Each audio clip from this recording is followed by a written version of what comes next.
Very good morning students. आज मैं आपसे चाइल्डहुड एंड ग्रोइंग अप का जो बुक है, इसका जो टॉपिक है गार्डनर का बहुबुद्धि सिद्धांत, यानी कि Gardner theory of multiple intelligence यानी बहुबुद्धि का सिद्धांत थ्योरी। इसका चाइल्ड एंड ग्रोइंग अप का ये सेकंड यूनिट है। ठीक है, यूनिट सेकंड है इसमें, जिसमें हम व्यक्तिगत भिन्नता किस वजह से होता है उसके बारे में, कि बच्चों में व्यक्तिगत भिन्नता पाई जाती है।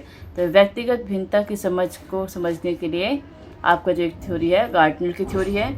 बहुबुद्धि का सिद्धांत क्या है, क्वेश्चन ऐसे आता है, हार्वर्ड गार्डनर के अनुसार बुद्धियों के प्रकारों का वर्णन कीजिए। ठीक है, और सीटेट वगैरह इस क्वेश्चन से रिलेटेड आ जाता है, किसी भी एक बुद्धि का क्वेश्चन का पूछ सकते हैं। तो इन्होंने बताया इस थ्योरी का सिद्धांत का प्रतिपादन हार्वर्ड गार्डनर द्वारा किया गया है।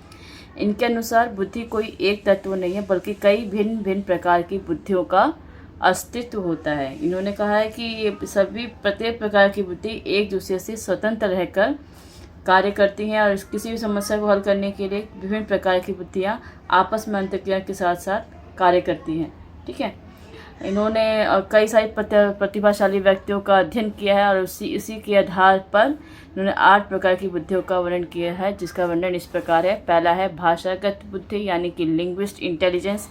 भाषागत बुद्धि विचारों को प्रकट करने तथा दूसरे व्यक्तियों के विचारों को समझने के लिए भाषा का उपयोग करने की योग्यता है। यह बुद्धि जिन व्यक्तियों में अधिक होती है वे व्यक्ति शब्द कुशल होते हैं। ठीक है, वो शब्द कुशल होते हैं, वो हर एक शब्द का अलग अलग अर्थों के प्रति संवेदनशील होता है, उन्हें भाषा के बिंबों का निर्माण करने में उनमें क्षमता होती है। और इस प्रकार के बुद्धि वाले जो है कौन होता है, लेखक या कवियों में अधिक होती है। ठीक है, दूसरा है आपका तार्किक गणितीय बुद्धि, यानी कि लॉजिकल मैथमेटिकल इंटेलिजेंस। इसका है ये तार्किक गणितीय बुद्धि उन व्यक्तियों में पाई जाती है जिनमें तार्किक और आलोचनात्मक चिंतन की क्षमता होती है। इस प्रकार की बुद्धि वाले व्यक्ति अमूर्त तर्कना कर लेते हैं और गणितीय समस्याओं का समाधान करने के लिए प्रतीकों का प्रदर्शन अच्छे प्रकार से कर लेते हैं। इस प्रकार की बुद्धि वैज्ञानिकों तथा नोबेल पुरस्कार विजेताओं में पाई जाती है। कैसी बुद्धि, तार्किक वाली बुद्धि। ठीक है, ऑप्शन में अभी आते हैं। देशिक बुद्धि थर्ड है आपका स्पैटियल इंटेलिजेंस। यह बुद्धि मानसिक बिंबों को बनाने और उनका प्रयोग करने और उनमें मानसिक धरातल पर परिमार्जन करने की क्षमता रखता है। इस प्रकार की बुद्धि रखने वाले व्यक्ति देशिक सूचनाओं को अपने मस्तिष्क में रख सकता है। इस प्रकार की बुद्धि जो आती है देशिक बुद्धि, वो मूर्तिकार में, नाविक में, विमान चालक में, चित्रकार में, वास्तुकार, शल्य चिकित्सा आदि में पाई जाती है। उसके बाद है संगीतात्मक बुद्धि, यानी कि म्यूजिकल इंटेलिजेंस। नाम से पता चला है, संगीतात्मक अभिरचनाओं को उत्पन्न करने और उनका सर्जन करने और प्रस्तुत करने की योग्यता संगीतात्मक बुद्धि कहलाती है। इस प्रकार की बुद्धि वाले लोग ध्वनियों को, स्पंदन को, ठीक है, उससे ध्वनि से नई नई अभिरचना सर्जन के प्रति अधिक संवेदनशील होते हैं। पांचवा है आपका शारीरिक गति संवेदी बुद्धि। यह आपका है बॉडीली काइनेस्टिक एनर्जी इंटेलिजेंस।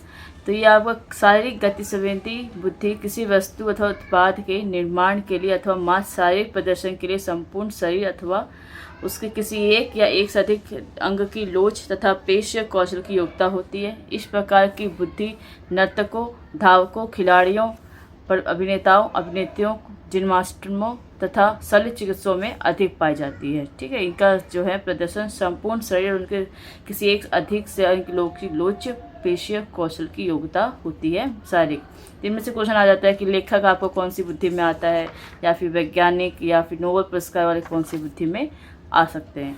ठीक है, एक नेक्स्ट है छठा जो है इन्होंने 8 बुद्धि बताई है, 5 मैंने आपको बताती। छठा है अंतर्वैयक्तिक बुद्धि। अंतर्वैयक्तिक बुद्धि वह योग्यता है जिसके द्वारा व्यक्ति दूसरे व्यक्ति की अभिप्रेरणाओं, उद्देश्यों, व्यवहारों, भावनाओं का सही बोध करते हुए उनके साथ मधुर संबंध स्थापित करता है।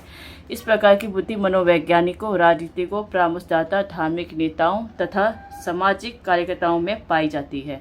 ठीक है, ये कौन सी बुद्धि है, अंतर्वैयक्तिक बुद्धि। ओके, सातवां है आपका अंतर्वैयक्तिक बुद्धि। दोनों में देखो कंफ्यूज मत होना, ये दोनों अलग है। ये अंतर्वैयक्ति इंटरपर्सनल है और ये इंट्रापर्सनल है। ठीक है, इंटरपर्सनल इंटेलिजेंस। अंतर्वैयक्ति यह बुद्धि वह योग्यता है जिनके अंतर्गत व्यक्ति अपनी शक्ति और कमजोरी का ज्ञान करता है। अंतः मतलब इंट्रा, अपने अंदर की है, ठीक है। और ये वाला समाज के साथ संबंध करने वाला, अपने अंदर की शक्ति और कमजोरियों का ज्ञान कराता है। उस ज्ञान को व्यक्ति साथ सामाजिक अंतरक्रिया में उपयोग करने का ऐसा कौशल शामिल जिससे वो अन्य व्यक्ति प्रभावशाली संबंध स्थापित कर सकता है। इस प्रकार की बुद्धि वाले व्यक्ति अपनी पहचान, मानव अस्तित्व और जीवन अर्थ को समझने में अति संवेदनशील होते हैं और इस प्रकार की बुद्धि आध्यात्मिक नेताओं तथा दार्शनिकों को देखने में मिलती है। उसके बाद है प्रकृतिवादी बुद्धि, लास्ट है आपका 8वां बुद्धि, 8वीं प्रकार की जो गार्डनर ने बताई है, नेचुरलिस्टिक इंटेलिजेंस। प्रकृतिवादी बुद्धि का तात्पर्य प्राकृतिक पर्यावरण से हमारे संबंधों को पूर्ण अभिज्ञता से है। यह बुद्धि विभिन्न पशु पक्षियों तथा वनस्पतियों के सौंदर्य का बोध करने में और प्राकृतिक पर्यावरण में सूक्ष्म विविध करने में मदद मिलती है। इस प्रकार की बुद्धि किसान, शिकारी, पक्षी विज्ञानी, प्राणी विज्ञानी, वनस्पति विज्ञानी, प्रकृतिवादी में अधिक पाई जाती है। ठीक है बच्चों, तो हो गया आपका ये वाला टॉपिक कंप्लीट, गार्डनर का बहुबुद्धि सिद्धांत, चाइल्डहुड ग्रोइंग अप का सेकंड यूनिट है ये।